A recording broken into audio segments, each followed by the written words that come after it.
Assalamualaikum warahmatullahi wabarakatuh. Hari ini kita pelajari bab baru ya, setelah kemarin PTS. Sebelum PTS kan sudah 3 bab ya, ada hakikat ilmu kimia, lalu struktur atom, dan yang ketiga adalah sistem periodik unsur.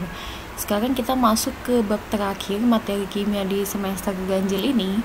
Babnya ini adalah ikatan kimia.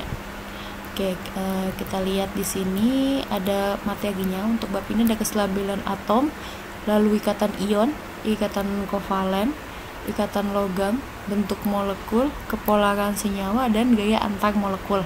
Ini yang akan kita pelajari di dalam bab ini, bab ikatan kimia. Ya, tapi sekarang kita tidak langsung membahas ikatan, kita bahas dulu tentang kestabilan atom. Ya, sebelum kita bahas tentang kestabilan atom, saya akan perkenalkan dulu ke kalian ada yang namanya lambang Lewis.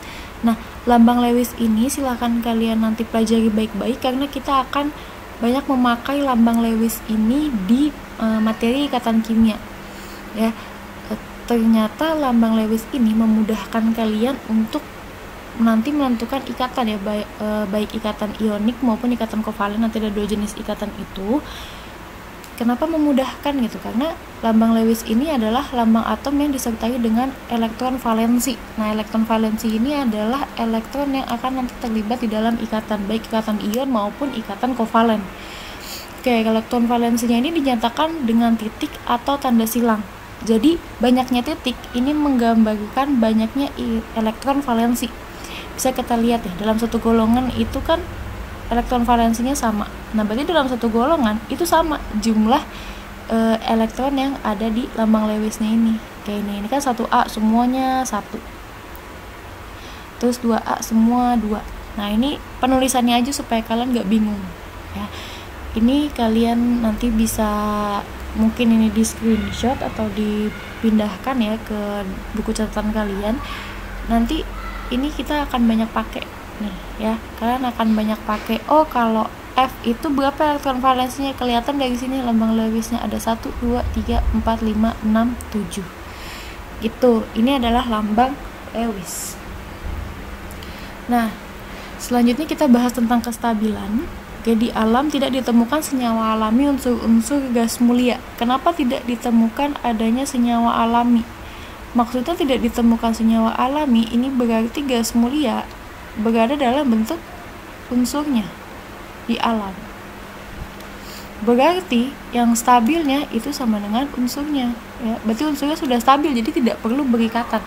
Karena nanti tujuan suatu unsur membentuk ikatan adalah untuk mencapai kestabilan.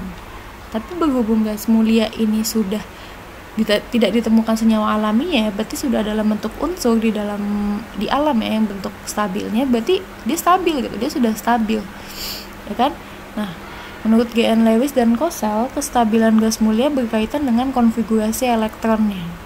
Ya, kenapa bisa begitu? Karena konfigurasi elektronnya penuh. Nah, kita bisa lihat di tabel ini ya, konfigurasi elektron gas mulia. Nah, ini He, Ne, Ar, Kr, Xe, dan Rn ini adalah unsur-unsur di gas mulia golongan 8A. Ya, kalau kalian lupa, gas mulia ini adalah golongan 8A. Kalian bisa lihat di sini elektron valensinya ya. He itu 2, sedangkan Ne sampai Rn semuanya elektron valensinya 8. Ini duplet dan oktet disebutnya. Kalau duplet berarti 2 nih, elektron valensinya 2. Kalau oktet elektron valensinya 8. Nah, ini masuk ke dalam aturan oktet. Nah, kalian bisa lihat ini. Untuk mencapai kestabilan unsur dari golongan lain cenderung membentuk konfigurasi elektron seperti gas mulia. Kenapa cenderung membentuk seperti gas mulia? Karena gas mulia yang sudah stabil. Akhirnya unsur-unsur dari golongan lain itu membentuk konfigurasi elektron yang seperti gas mulia. Ini bisa kita lihat nih, ada pembagiannya 2 ya, yang logam dan non logam. Kalau logam ini kecenderungannya adalah melepas elektron. Nah, logam sendiri ada di golongan 1A, 2A, dan Al. Al ini ada di golongan 3A, tapi golongan 3A tidak semuanya logam, hanya Al aja yang logam. Oke, lalu kalau non logam itu kecenderungannya adalah menerima elektron. Non logam itu yang mana? Non logam itu 4A sampai dengan 7A. Ya, ini cenderung menerima elektron. sekarang kita lihat di sini. Ini apa pembentukan ion nih. Sekarang kita bentuk ion.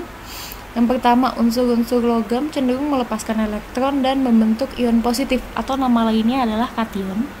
Sedangkan unsur-unsur non-logam cenderung melepaskan elektronnya dan membentuk anion negatif. Membentuk ion negatif atau anion nama lainnya. Ya. Jadi kalau unsur logam nih tadi golongan 1A, 2A dan Al itu cenderung melepaskan elektron dan membentuk ion positif. Sedangkan non-logam ini cenderung melepaskan elektronnya dan membentuk ion negatif. Kita bisa lihat di sini contohnya Li ada di golongan 1A. Ya. Ini konfigurasi elektronnya, ini lambang Lewisnya, ya. Ini konfigurasi elektron, ini ada lambang Lewisnya Li. Ya, karena elektron valensi Li sama dengan 1, maka Li cenderung melepaskan satu elektronnya untuk mencapai kestabilan. Kenapa? Dia milih lepas 1 ya daripada nambah 7 kan harusnya duplet atau oktet. Bisa akhirnya membentuk 2 elektron valensi atau 8. Ya, kalau misalnya menjadikan 2 kan kita tinggal ngelepasin 1. Yang ini aja yang dilepas. Tapi kalau kita mau ngejadiin 8, nah, itu kita harus menambah 7 elektron untuk masuk ke Li. Itu akan lebih berat daripada kita lepaskan 1. Maka untuk Li ini cenderung membentuk ion positif. Ya, dengan melepaskan 1 elektronnya. Kalau lepas 1 elektron berarti dia menjadi ion positif. Positifnya positif berapa? Positif 1. Ya, karena 1 elektronnya dilepas menjadi positif 1. Nah, ini namanya persamaan ionisasi. Dan nanti kalau kalian diminta untuk membuat persamaan ionisasi, bikinnya seperti ini. Ya, Li ini ada tanda panah menjadi Li plus dengan melepaskan 1 elektron. Jadi kalau elektron yang ada di sebelah kanan tanda panah, ini kan panah nih. Ini sebelah kanannya. Ya, ini sebelah kanan tanda panah. Ini elektron ada di sebelah kanan tanda panah, berarti elektronnya dilepas. Ya, ini akan membentuk ionnya positif. Ya, positif 1. Kenapa di sini nggak ditulis? Karena 1 tidak perlu ditulis. Oke. Selanjutnya ada ion negatif atau anion. Ya, untuk anion ini ya, ini contohnya adalah ionisasi F. F ini ada di golongan 7, maka elektron valensinya ada 7. Kita lihat 1, 2, 3, 4, 5, 6, 7 elektron valensi. Ya, ini lambang Lewisnya. Nah, karena elektron valensinya F sama dengan 7, maka F cenderung menarik 1 elektron untuk mencapai kestabilan. Ya, karena F udah 7 nih elektron valensinya, berarti kita lebih gampang ngejadiin dia 8 atau jadi 2. Kita lebih gampang menjadikan dia 8 kan ya, dengan menarik 1 elektron untuk mencapai kestabilan. Nah, kalau kita lihat di persamaan ionisasinya F, ini elektronnya ada di sebelah kiri. Ya, ini kan sebelah kiri.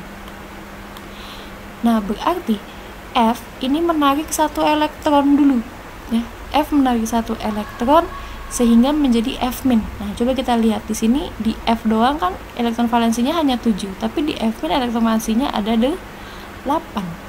Sudah stabil, tapi F-, minnya min berapa? Min 1. Nah, kalau 1 nih plus 1 min 1 tidak ditulis. Tapi kalau misalnya plus 2 atau min 2 misalnya dilepaskan itu ada 2 elektron, berarti kan plus 2. Itu misalnya Mg ya, Mg melepas 2 elektron berarti Mg 2 plus. Nah, angkanya dulu baru muatannya nanti ditulis. Atau kalau O itu melepas O menarik 2 elektron berarti O2 min. Itu angkanya dulu baru muatannya positif atau negatif. Oke, sampai di sini dulu. Sampai di pembentukan ion dulu, kita nanti lanjutkan di video selanjutnya ya tentang bagaimana partikel subatom di dalam ion, dan kita akan bahas contoh soal. Oke, sampai di sini dulu. Assalamualaikum warahmatullahi wabarakatuh.